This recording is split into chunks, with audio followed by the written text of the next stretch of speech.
Olá, queridos! Estamos juntos nessa semana, que é a terceira semana de estudos, e hoje nós vamos ver João capítulo 5.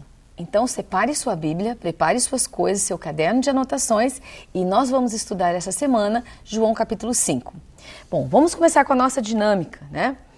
A dinâmica de hoje é para você compartilhar com as pessoas da sua célula, ou com alguém bem próximo, né, da sua casa, pode ser também, pode ser até seus filhos, se você nunca contou essa história para eles.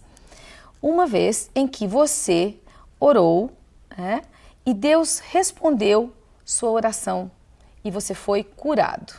Será que existe alguma vez que você orou por cura e Deus trouxe cura a você? Então quero convidar você, nesse instante, a compartilhar com a sua família, né, ou na sua célula. Se você estiver sozinho, você pode relembrar um momento de cura na sua vida. Vamos lá!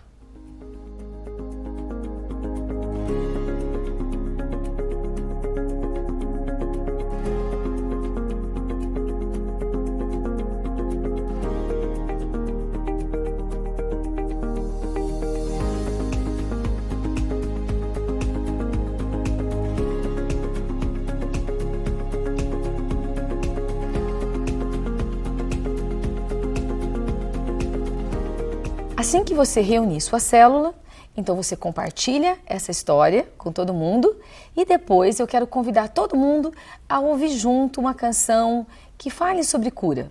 Então você, líder de célula, vai preparar essa canção e vai pedir que todo mundo esteja com ela também ligada juntos, né? E vocês vão poder orar depois e meditar em cima desse tempo, tá bom? Essa é a nossa dinâmica de começo de reunião hoje, na nossa terceira reunião do mês de maio. Então vamos lá, vamos para a nossa reflexão para o texto de João capítulo 5. É uma história grande, né? É uma história muito interessante, então nós vamos dividi-la em dois momentos. Vamos ler a primeira parte, que é a cura que Jesus opera na vida daquele homem, né? E depois a gente vai voltar para os ensinos de Jesus. Então vamos ler juntos João capítulo 5, do primeiro versículo até o versículo 15. Vamos lá, eu vou ler com você. Passadas essas coisas, havia uma festa dos judeus e Jesus foi para Jerusalém. Existe ali, junto ao portão das ovelhas, um tanque chamado em hebraico de Betesda, o qual tem 5 pórticos. Nestes jazia uma multidão de enfermos, cegos, coxos, paralíticos, esperando que a água se movesse, porque um anjo descia de tempos em tempos, agitando-a. E o primeiro a entrar no tanque, uma vez agitada a água, sarava de qualquer doença que tivesse. Estava ali um homem enfermo, havia 38 anos.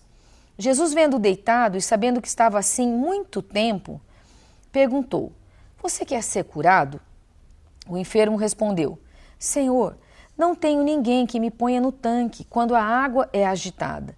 Quando tento entrar, outro enfermo entra antes de mim." Então Jesus lhe disse: "Levante-se, pegue o seu leito e ande." Imediatamente o homem se viu curado e, pegando o leito, começou a andar. Aquele dia era sábado. Por isso os judeus disseram ao que tinha sido curado: "É sábado e neste dia você não tem permissão para carregar o seu leito." Ao que ele lhes respondeu: "O mesmo que me curou me disse: pegue o seu leito e ande." Perguntaram-lhe: "Quem é o homem que disse a você: pegue o seu leito e ande?" Aquele que tinha sido curado não soube responder, porque Jesus havia se retirado, por haver muita gente naquele lugar. Mais tarde, Jesus o encontrou no templo e lhe disse: "Olhe, você foi curado. Não peques mais, para que não lhe aconteça coisa pior." O homem se retirou e disse aos judeus que tinha sido Jesus quem o havia curado. Vamos ver então a cura deste homem, aparentemente paralítico, né, que não podia andar. Vamos observar os seguintes aspectos nesse estudo. Primeiro, os muitos doentes. Que interessante, né? Quando Jesus chega naquele tanque, é um tanque que tinha muitos doentes. Mas Jesus escolheu apenas um para curar. Pense comigo, como é que você se sentiria se você percebesse que numa reunião, no mover de Deus, muitas pessoas estavam ali com muitas necessidades e apenas algumas ou apenas uma foi curada naquela noite? Responda e compartilhe. Como é que você se sentiria sobre isso?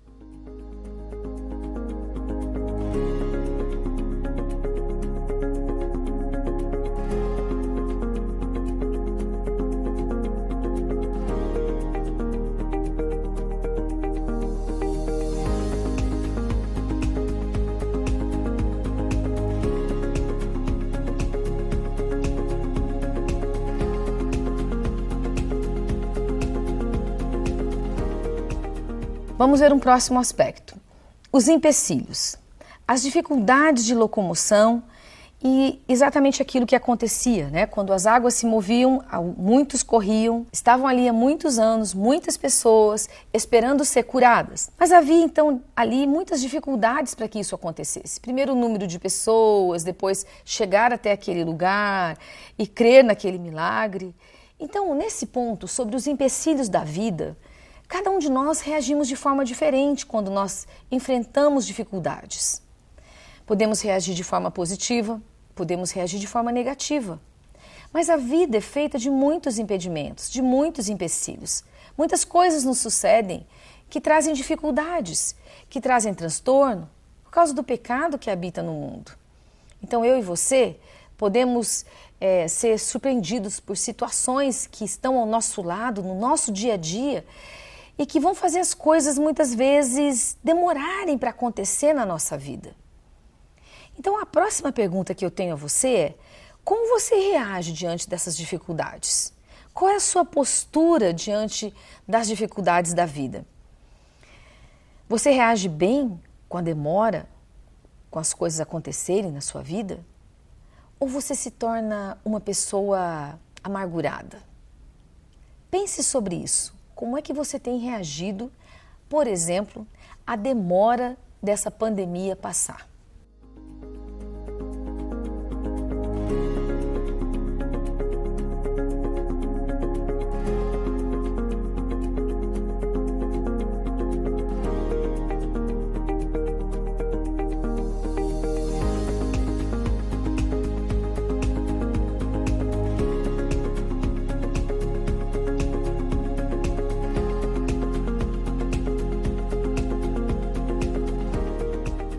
Seguindo ainda no nosso texto, encontramos uma pergunta de Jesus. Você quer ser curado? Por que essa pergunta não foi uma pergunta óbvia? Porque talvez este homem estivesse ali acostumado com as desculpas da vida, acostumado com a situação que ele vivia. Talvez se passaram muitos anos e ele já não estava nem crendo mais que pudesse ser curado. Talvez ele estivesse numa situação de mornidão espiritual. E sabe que muitos de nós podemos estar vivendo num momento assim. Agora, nós já estamos vivendo, nesse isolamento já há 2 meses. As coisas passam, há mais de 2 meses, na verdade. E as coisas passam e nós começamos a nos acostumar com as situações. Podemos ficar angustiados, nervosos, mas acabamos achando uma zona de conforto. E isso é alguma coisa muito, muito perigosa. Então pense, será que Jesus está falando coisas óbvias com você nesses dias? Aparentemente óbvias, mas que nós estamos muitas vezes deixando de escutar? Esse é um ponto apenas para você refletir. Não vamos conversar sobre ele, como célula, mas queria que você pensasse a respeito desse assunto. Vamos para o próximo ponto. A autoridade de Jesus sobre as enfermidades, ela é completa, ela é total. Ele dá a entender nesse texto que a causa dessa enfermidade era o pecado. Em outros textos nós vemos Jesus dizendo que não, a razão não era o pecado. Porque ele, na verdade, depois se dirige a este homem e diz a ele: não peques mais. É uma situação difícil, mas muitas vezes o pecado provoca nas nossas vidas uma enfermidade. Às vezes, até a forma indisciplinada como nós comemos, ou mesmo como nós vivemos, pode nos acarretar enfermidades. Você sabia que se você for uma pessoa que constantemente faz uso de refrigerante, por exemplo, isso pode causar uma enfermidade na sua vida? Eu quero deixar uma dica para você. Pense sobre a forma que você tem cuidado o corpo que Deus tem te dado. O seu corpo é o templo do Espírito Santo. E eu e você somos responsáveis em cuidarmos do nosso corpo. Então, se você quer ter uma vida longa, você precisa cuidar bem do corpo que Deus te deu. Converse com a sua célula, pense um pouco. Quais hábitos podem trazer grandes prejuízos para a gente, para o nosso corpo, para a nossa saúde?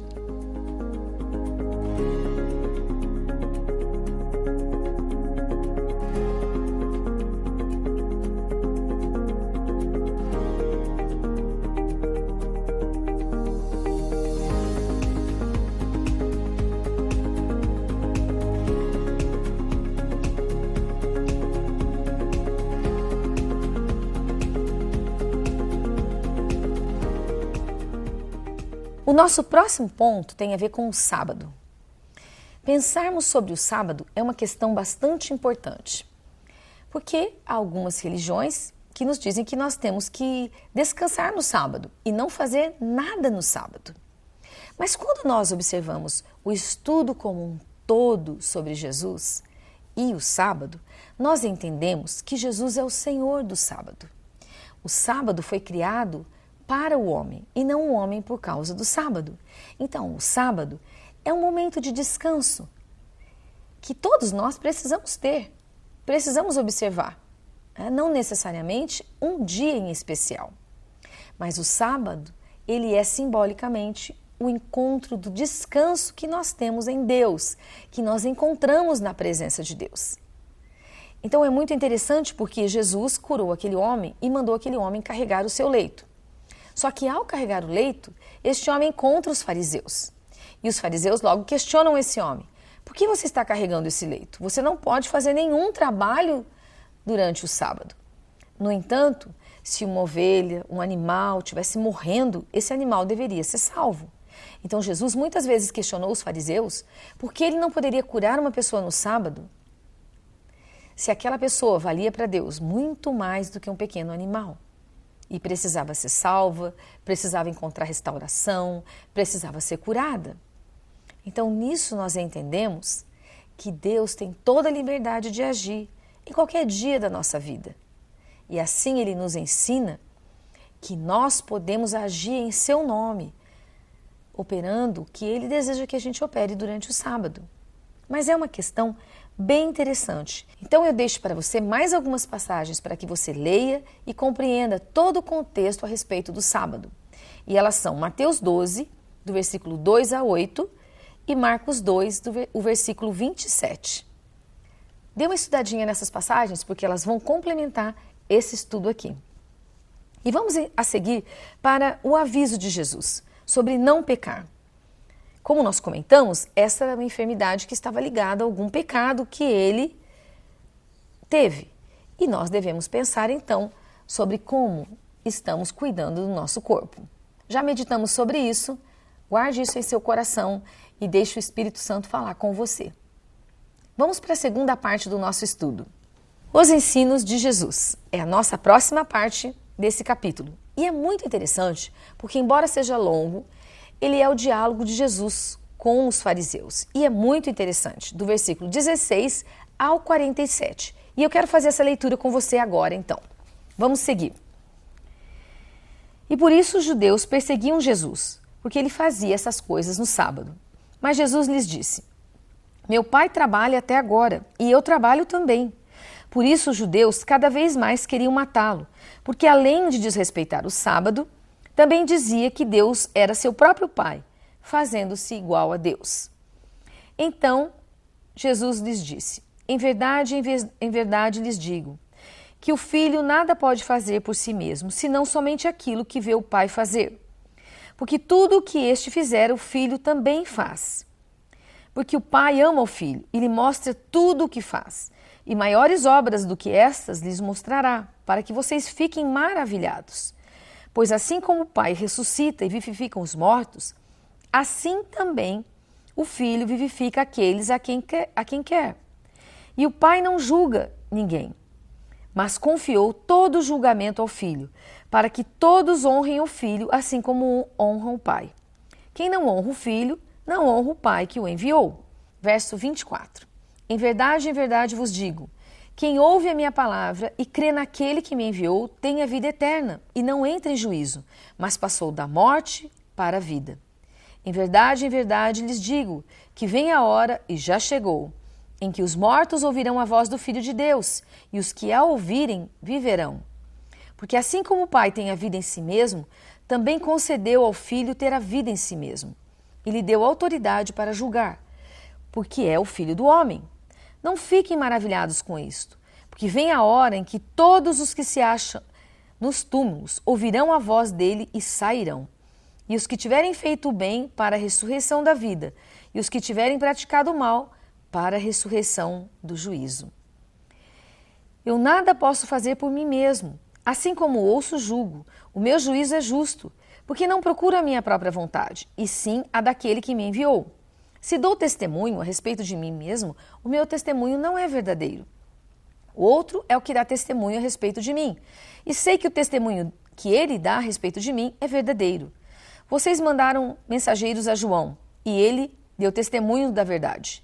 Eu, porém, não recebo testemunho humano, mas digo essas coisas para que vocês sejam salvos. João era a lâmpada que estava acesa e iluminava.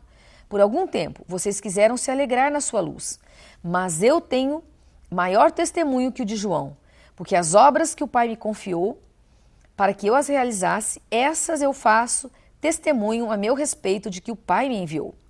O Pai que me enviou, esse mesmo é o que tem dado testemunho de mim. Vocês nunca ouviram a voz dele, nem viram a sua forma. Também não tem a palavra dele permanente em vocês, porque não creem naquele a quem ele enviou.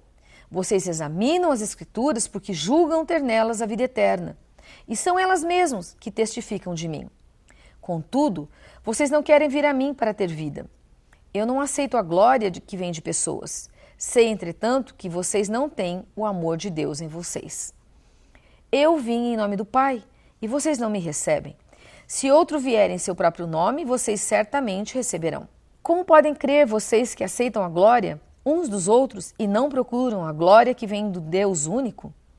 Não pensem que eu os acusarei diante do Pai. Quem acusa vocês é Moisés, em quem puseram a sua esperança. Porque se vocês de fato crescem em Moisés, também creriam em mim, pois ele escreveu a meu respeito. Se, porém, não creram nos escritos dele, como crerão nas minhas palavras? É um texto muito precioso. Jesus está ensinando os fariseus, que têm muita dificuldade de compreender a verdade que eles nos ensinavam. Vamos dividir essa parte do estudo em dois aspectos para a gente poder compreender um pouquinho melhor. A primeira parte vai do versículo 16 ao versículo 30, onde Jesus explica o relacionamento dele com o Pai. Como é que Jesus se relacionava com Deus? E é muito lindo, porque quando Jesus nos ensinou a orar, Jesus nos ensinou a dizer Pai Nosso, porque Jesus se relacionava com Deus como Pai. E aqui nesse trecho é muito interessante, porque realmente ele ensina isso, que Deus é o seu Pai. Então ele diz que Deus é o Pai que mostra o que ele faz, e que ressuscita os mortos e que dá vida. Então Jesus faz exatamente a mesma coisa que vê o seu próprio Pai fazer. Então, Pai, desde o início da palavra de Deus, nós podemos ver ele agindo, ressuscitando mortos e dando a vida. É isso que Deus Pai faz. Né? O Pai dá vida e o Filho também dá a vida. É o que está ali do versículo 24 ao versículo 30. E me responda, o que acontece aos que ouvem e creem nessa promessa de Deus?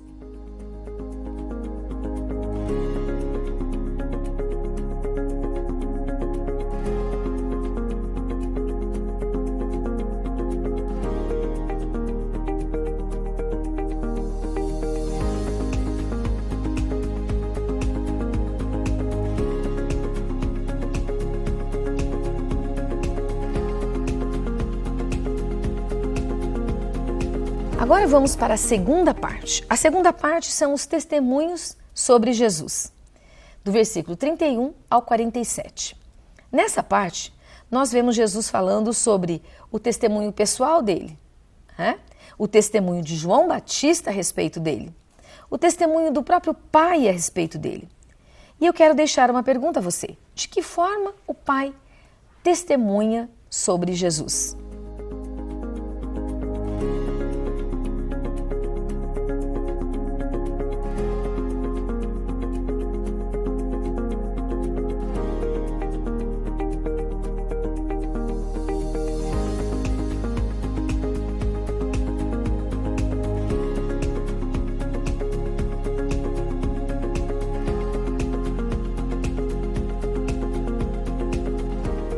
E mais uma pergunta para encerrarmos essa parte.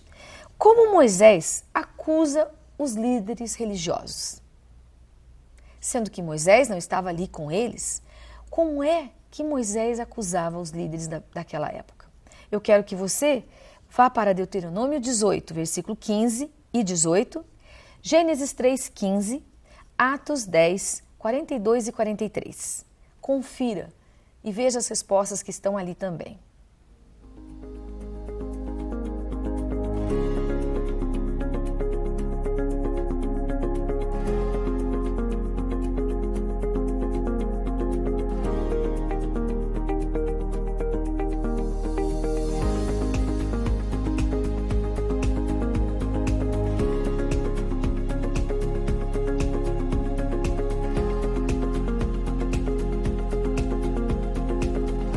Hoje, o testemunho de Jesus em nossos corações é pelo Espírito Santo de Deus. Esse Espírito que convence os nossos corações do pecado, da justiça e do juízo. O Espírito de Deus testifica no seu coração que você é filho de Deus. O Espírito de Deus testifica no seu coração que Jesus é filho de Deus. O Espírito de Deus traz testificação com paz, com direção, com certeza no seu coração de que Jesus habita dentro de você, através do Espírito Santo. Então, esses são os testemunhos sobre Jesus. Vamos para a aplicação. Hoje, nesse momento, vamos pedir que o testemunho de Jesus seja através das nossas próprias vidas e que Jesus te mostre alguém que precisa de um mover de cura, para que você levante o nome dessa pessoa e clame o toque de cura sobre a vida dele ou a vida dela. Então eu quero deixar aqui um momento para que você possa orar por cura sobre aqueles que necessitam. Deus quer manifestar o seu mover, testemunhando que você pertence a Ele e que você representa Deus na terra. Então que você possa orar e Deus possa te usar nesse instante por alguém que precisa da cura do Senhor nesse dia. E vamos para os nossos avisos. Não deixe de seguir o nosso culto online, que está no nosso site. Siga lá, né? O pessoal vai colocar na tela aí para você o site. Também o nosso turno de oração. Toda quarta-feira nós estamos juntos orando. Participe conosco. Se você não pode naquele horário do almoço, do meio-dia às 2, assista depois. Ore depois. Tire um tempo para você orar em casa. Porque nós sempre estamos clamando pelas necessidades mais importantes desses dias. Também siga conosco na Cesta da Generosidade. Você pode participar trazendo qualquer coisa que vai abençoar uma família. Assim a gente compõe as cestas básicas e nós estamos junto com a Secretaria de Ação Social, seguindo com eles as necessidades que eles estão precisando. Então nós doamos a eles carnes, verduras, nós doamos a eles alimentos perecíveis que eles precisam toda semana para ajudar os albergues da cidade. E você pode fazer parte disso. Agora nós estamos com um projeto novo. Estamos já arrecadando tudo o que precisamos para o nosso Mega Bazar. Então você pode participar também nesse dia da Cesta da Generosidade, trazendo roupa, calçados, utensílios domésticos, qualquer enfeite da sua casa que você não quer mais, gostaria de se desfazer. Traga as coisas em bom estado. Traga para que nós possamos, assim que acabar a pandemia, nós possamos reunir e fazer o nosso Mega Bazar e abençoar a nossa cidade. Você ainda pode doar móveis, você pode doar televisores, o que você quiser doar. Nós podemos te ajudar, podemos até ir buscar na sua casa e vai ser uma grande bênção para aqueles que necessitam. O nosso bazar tem sempre um preço muito especial. para que muitas pessoas possam ser abençoadas. Então participa com a gente. E também o nosso culto Ina Kids é sempre às 17 horas do domingo. Se seu filho ou sua filha não assistiu, sente com ele, tire um tempinho para que ele possa assistir e possa ser abençoado. E por fim, você pode trazer os dízimos e as ofertas aqui na igreja, no nosso escritório que continua funcionando, e também no nosso site você pode ver como você pode participar.